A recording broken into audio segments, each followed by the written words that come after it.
Hi, this is Yolanda Van Veen, and in this segment we're going to learn all about Chrysanthemum grandiflorum.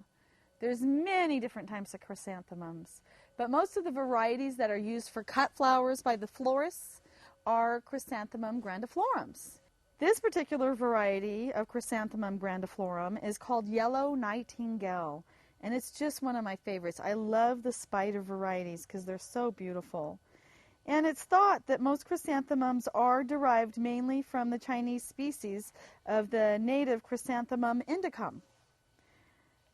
And they include most of the cultivated chrysanthemums, and especially the ones that have the large double blooms. So chrysanthemums come in many shapes and many colors and all types of sizes. And what they all need is a sunny location. And they're very hardy, so they can handle really cold winters and survive. So as long as they're in bloom, leave them alone. When it starts freezing, cut them down, and then they'll come back and grow the next year. So in the coldest of climates, you might lose them. But especially in the Pacific Northwest, we can leave them outside and they'll come back from year to year as long as they've got full hot sun and lots of room to grow. They don't bloom till the fall, so they're a wonderful addition to your fall garden.